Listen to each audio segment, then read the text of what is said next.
name is Bill O'Melia. I'm from Centennial, Colorado. I've been married to my wife, Melissa, for 21 years. Melissa and I have 3 boys, Drennan, Quinn, and Sean Patrick. I always thought that our life would be like any other family's life. But on June 6, 2010, we were thrown a curveball when our son Drennan tragically drowned at a private pool party.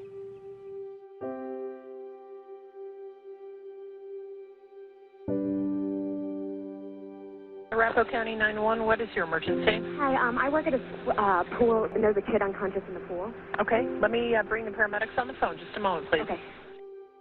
My wife came rushing up the front stairs to get me as I was coming out the front door. We both climbed into the car and drove up to the country club.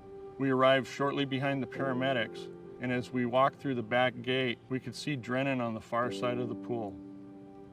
He was laying in a pile of his own vomit. His skin color was gray and purple. The paramedics began to load Drennan on the gurney and wheel him past us. And my wife asked if she could ride to the hospital with them.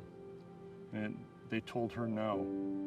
And it was at that point that we knew that our son's life was in danger. Do you know approximately how old he is? Yeah, he's about 13 years old. Okay. And he's not awake, and he's not breathing?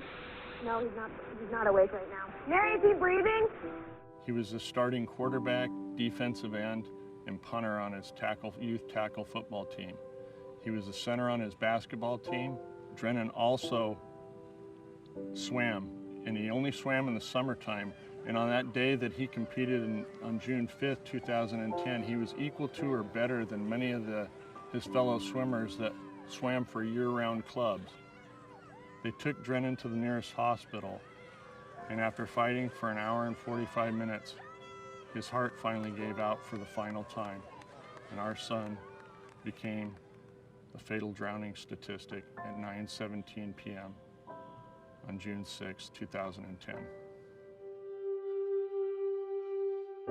All of this took place with 2 lifeguards on duty. The job of lifeguarding is extremely demanding and vital to safety at aquatics facility. You are the last best defense against a drowning incident. It is important that you train frequently, that you have good quality in-service trainings, that you fully understand your emergency action plans, and that every guard on duty knows what their role is during an emergency. Know it, understand it, so that you don't waste valuable time having to stop and think about your job duties and wasting that critical time where it might mean the difference between life and death. Do you pay attention during in-service trainings? Do you give the job all of your attention when you step on the pool deck? Is your training sufficient that you will instinctively act, or will you have to stop and think about your actions to the point of wasting critical time? It is important that lifeguard management set high expectations for their lifeguarding staff and that they follow and maintain those high standards. Don't let tragedy be your teacher.